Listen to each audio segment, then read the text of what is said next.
Bonjour et bienvenue dans cette vidéo, pour cette édition de l'actualité du Real Madrid, en ce mercredi 13 mars 2024. Si t'es nouveau sur la chaîne, n'hésite pas à t'abonner et d'activer la cloche de notification pour recevoir une notification dès que je publierai une nouvelle vidéo, et mets aussi un j'aime et un commentaire pour le référencement, et ainsi me soutenir. Merci, et commençons.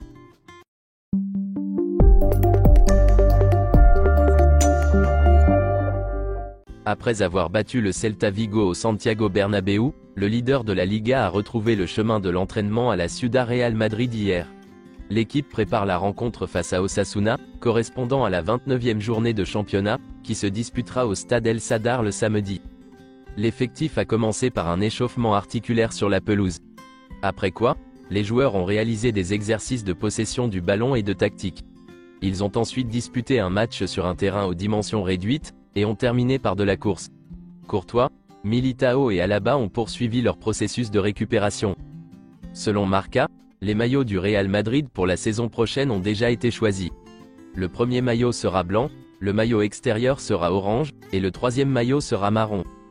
Selon Arantxa Rodriguez du Média Copé, le Real Madrid a déjà gagné 55 530 000 € en Ligue des Champions cette saison. Gil Manzano n'arbitrera pas non plus de match de Liga ce week-end, après l'épisode Valence-Real Madrid. Le but d'Arda Güler contre le Celta Vigo a été le plus célébré par le conseil d'administration du Real Madrid. Ils ont quitté le stade très heureux. Le club n'a jamais perdu confiance en Arda Güler, il le considère comme un grand pari pour l'avenir, et est convaincu qu'il réussira. Arda Güler ne veut pas être prêté. Il sait qu'il doit être patient au Real Madrid, et son souhait est de rester et d'être compétitif. À Valdebebas au Real Madrid, on dit qu'Eduardo Camavinga est le milieu de terrain le plus complet du monde. Tout le monde a été surpris par sa performance contre le Celta Vigo, où il a joué dans la position qui lui convient le mieux, avec de l'espace pour bouger librement.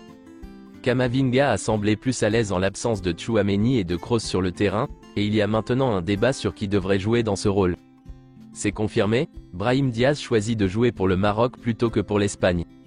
Selon Marca, Brahim Diaz a attendu jusqu'à la fin pour rejoindre l'Espagne, mais Luis de la Fuente n'a jamais pris contact avec lui, et ne lui a jamais manifesté d'intérêt. Brahim Diaz est très déçu du comportement de la sélection espagnole. Il n'a pas été reconnu, et cela l'a amené à changer son idée initiale de jouer pour l'Espagne, et à opter pour le Maroc. Selon le Média Copé, Brahim Diaz a attendu un appel de l'Espagne, mais il n'est jamais arrivé. L'Espagne a déclaré avoir envoyé une pré-liste au Real Madrid le 1er mars, dans laquelle figurait Brahim. Le Real Madrid affirme ne pas avoir reçu cette liste. Le Maroc a fait des efforts pour Brahim, il le voulait vraiment et il l'a apprécié.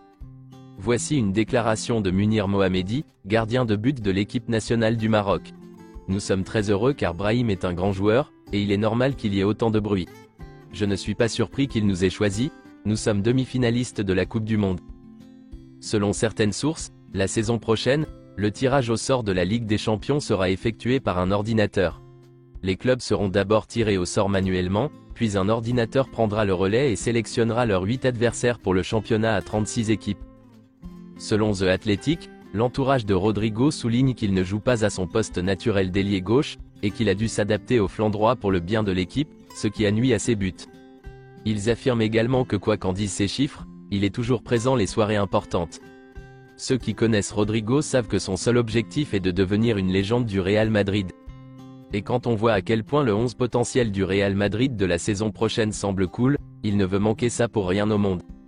Rodrigo est depuis longtemps très apprécié par les dirigeants du Real Madrid, et le staff technique ne voit pas les choses autrement. Pour l'heure, le club ne souhaite pas alimenter le débat sur sa place avec l'arrivée attendue de Kylian Mbappé. Il continue de le considérer comme l'un des jeunes leaders de la nouvelle génération, et parce qu'il n'envisage pas de vendre l'un de leurs attaquants. Le rêve d'Iker Bravo est de rester au Real Madrid, c'est un objectif qu'il s'est fixé. Des clubs anglais, espagnols et italiens se sont renseignés sur Iker Bravo.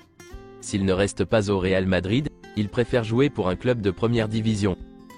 Selon TNT Sport, un média argentin, le Real Madrid suit de très près Franco Mastantuono, un jeune milieu offensif âgé de 16 ans, de River Plate. De nombreux clubs sont intéressés, mais le Real Madrid est actuellement en tête. Une offre pourrait être faite dès qu'il aura 18 ans en 2025. Selon Plettigol, la direction d'Alphonso Davies et le Bayern auront de nouvelles discussions cette semaine. Le Bayern lui propose environ 11 à 13 millions d'euros bruts par an, alors qu'Alphonso Davies et ses dirigeants exigent 20 millions d'euros tout compris. Le Bayern veut une clarification rapide, si les deux parties ne se rapprochent pas, une vente est prévue pour l'été. Selon Fabrizio Romano, le prix de Lenny Yoro ne sera pas bon marché, même si le prix final n'est pas encore décidé. Le président de Lille pourrait prendre une décision vers le mois de mai. Le Real Madrid entre autres sera présent. Et pour finir, voici une déclaration de Ronaldo Nazario, sur l'arrivée de Kylian Mbappé au Real Madrid. Nous devons attendre que ce soit officiel avant d'en parler en détail, mais tout le monde est enthousiaste à l'idée de voir Kylian Mbappé au Real Madrid. Je pense que c'est un très bon choix pour lui s'il rejoint le Real Madrid. Je pense qu'il obtiendra enfin le Ballon d'Or s'il rejoint le Real Madrid. C'est tout pour cette édition de l'actualité du Real Madrid, et merci d'avoir suivi la vidéo. Abonne-toi et mets un j'aime si t'as aimé la vidéo, et mets aussi un commentaire en donnant ton avis, et à la prochaine pour plus d'infos sur le Real Madrid.